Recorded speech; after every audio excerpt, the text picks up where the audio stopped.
Les chrétiens et les chrétiennes qui ont peur de parler de l'enfer, qui ont peur de parler du péché, qui ont peur de parler de choses qui dérangent, hein, qui sont dans un espèce d'effroi, de retrait vis-à-vis de l'évangile. Parce qu'on ne peut pas annoncer l'évangile sans annoncer la justice de Dieu, sans annoncer que le péché c'est mauvais, quoi. Hein. Tu comprends ce que j'essaye de dire? On ne peut pas parler de l'évangile sans parler du péché. Hein, le vol, le mensonge, l'hypocrisie, l'ivrognerie, les immoralités sexuelles. Les chrétiens qui occultent ça, qui ne parlent pas de ça, qui présentent un évangile qui est tronqué, qui est faux, sont en situation de péché. Alors je demande aux chrétiens et aux chrétiennes authentiques, celles et ceux qui ont le Saint-Esprit, d'annoncer l'Évangile, de ne pas se perdre dans tout un tas d'enseignements qui sont peut-être bons, hein, mais où il n'y a pas l'Évangile. On peut dire par exemple qu'il faut faire du bien à son prochain, mais si tu dis juste ça, c'est bon, c'est la vérité. Entre guillemets, ça ne peut pas faire de mal. Eh ben oui et non. Parce que si tu dis ça à quelqu'un qui n'est pas chrétien, hein, en lui présentant ça comme, entre guillemets, parole d'évangile, hein, c'est-à-dire comme étant l'évangile complet, faire du bien à l'être humain, la bonté, la bienveillance, tu lui présentes des bonnes choses, mais si tu ne lui parles pas de l'évangile, l'évangile ça contient la mort de Jésus-Christ pour les péchés des élus et sa résurrection par Dieu le troisième jour. L'évangile, ça contient le fait que Dieu s'est incarné, hein, qu'il est venu sur terre, et là je suis en train de parler de Jésus-Christ, et qu'il est venu mourir sur une croix dans l'objectif de te sauver. Bref, si tu dis des choses qui font plaisir, hein, qui sont à la mode, hein, qui sont marketing, hein, avec l'homme au centre, avec des bons commandements, faire du bien à son prochain, etc., mais que tu ne parles pas de l'évangile à quelqu'un et que cette personne meurt d'une crise cardiaque 2 secondes plus tard, qui est responsable? Qui est responsable? Alors la personne est sûrement responsable parce qu'elle aura entendu l'évangile avant. Mais tu aurais pu lui annoncer. Alors il y en a qui vont dire que je culpabilise les gens. Ah là là, ils culpabilisent les gens. Non, non, mais on n'est pas en train de plaisanter là. La vie, c'est pas une plaisanterie, hein. Jésus-Christ est Dieu, il est ton créateur. Est-ce qu'il est ton sauveur? Dieu est juste. Il punira les pécheurs et les pécheresses qui ne se seront jamais convertis à Jésus-Christ par sa grâce. Hein. Dieu les punira en enfer pour l'éternité. Ce sera un lieu de souffrance éternelle où il y aura des pleurs et des grincements de dents à cause de leurs péchés. Ça ne s'arrêtera jamais, des souffrances sans fin, sans repos, sans répit.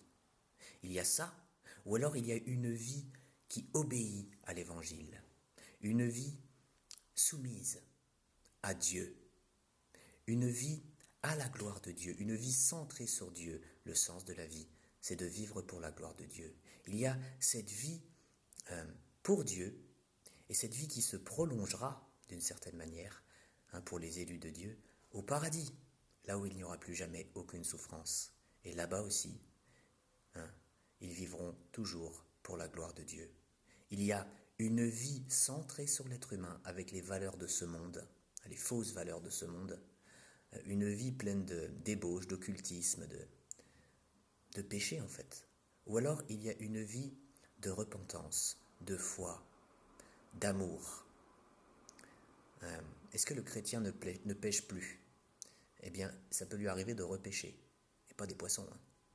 Dans ces cas-là, il faut qu'il se repente à nouveau. C'est pour ça que je dis une vie pleine de repentance. Je disais que la vie n'est pas une plaisanterie. La vie, c'est pas une blague. On n'est pas sur terre dans l'objectif de s'amuser. Dieu veut que tous les hommes, que tous les êtres humains soient sauvés. Dieu est bon. La Bible dit « Car Dieu a tant aimé le monde qu'il a donné son Fils unique, afin que quiconque croit en lui ne périsse pas, mais qu'il ait la vie éternelle. » Si tu n'es pas chrétien authentique, et je ne te parle pas d'étiquette, hein, je ne te parle pas de catholique, orthodoxe, protestant, non, non, non. Si tu n'es pas chrétien authentique, viens à Jésus-Christ, c'est-à-dire convertis-toi par sa grâce. Dieu t'aime, c'est un fait. Ne sois pas un mouton qui, entre guillemets, va à l'abattoir. C'est-à-dire, hein, c'est une image, hein, ne sois pas un être humain sur la route de l'enfer et qui reste sur cette route-là. Viens sur Jésus-Christ. Jésus-Christ est le chemin, la vérité et la vie. On ne vient au Père qu'en passant par lui. Oui, Dieu et un. Il n'y a qu'un seul Dieu. Et cependant, c'est assez compliqué à comprendre, mais il y a bien Dieu le Père, Dieu le Fils, c'est-à-dire Jésus-Christ, et Dieu le Saint-Esprit. Si tu te convertis par la grâce de Dieu, je rigole parce que je bug en parlant. Je suis imparfait. Je me la pète pas. Je suis un être humain pécheur. Bref, si tu te convertis à Jésus-Christ par sa grâce, le Saint-Esprit sera en toi. Tu seras le temple du Saint-Esprit. Dieu sera avec toi tout le temps. Dieu t'aime. Viens à lui. Change de vie. Abandonne le mal. Reconnais Jésus-Christ comme Seigneur et comme Sauveur. Vis pour la gloire de Dieu. Obéis à Dieu. Aime Dieu de tout ton cœur, de toute ta force, de toute ta pensée et de toute ton âme. Il est réservé aux hommes, aux êtres humains de mourir une seule fois, après quoi vient le jugement. Par la grâce de Dieu, il faut qu'il y ait une conversion de ton vivant. Il faut que tu te convertisses par la grâce de Dieu de ton vivant pour être sauvé. Une fois que tu es mort, c'est trop tard, ce sera trop tard. Qu'est-ce qu'il faut croire et ça veut dire quoi se repentir? Eh bien, il faut que tu crois que Jésus-Christ est Dieu, est EST. Il faut que tu crois aussi que Jésus-Christ est le seul Fils de Dieu. Il est les deux, à la fois Dieu et le seul Fils de Dieu. Et il faut que tu le crois. Il faut que tu crois que Jésus-Christ est venu sur terre en tant que 100% homme et 100% Dieu pour payer pour tous tes péchés. Il faut que tu crois que Jésus-Christ a souffert pour tous tes péchés. Il faut que tu crois que Jésus-Christ est mort pour tous tes péchés sur la croix. Il faut que tu crois que Jésus-Christ a été enseveli, c'est-à-dire qu'il a été mis au tombeau, une fois qu'il était mort, évidemment. Il faut que tu crois que Jésus-Christ a payé toute la justice de Dieu pour tous tes péchés, à ta place. Il faut que tu crois que Jésus-Christ a payé ton enfer éternel à ta place. Et je ne dis pas que Jésus-Christ est allé souffrir en enfer, ça je n'ai pas trouvé d'endroit où c'est écrit dans la Bible. Mais ce que je te dis, c'est qu'il faut que tu crois que Jésus-Christ a payé ton enfer éternel à ta place. C'est-à-dire qu'il a réussi à payer ta punition illimitée, en un temps limité. Voilà ce qu'il faut que tu crois.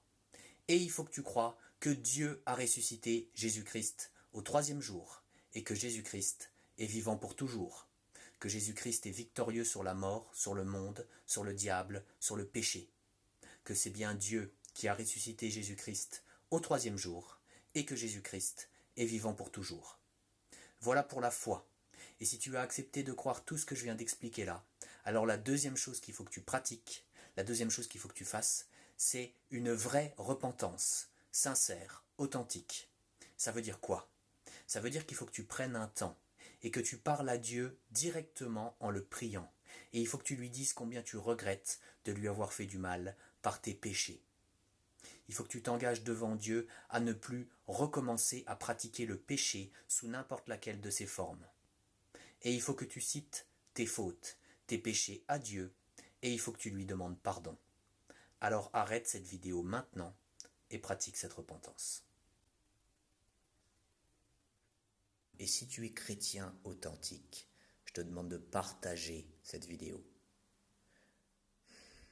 Ça te coûte un clic en fait. Jésus-Christ, ça lui a coûté sa vie.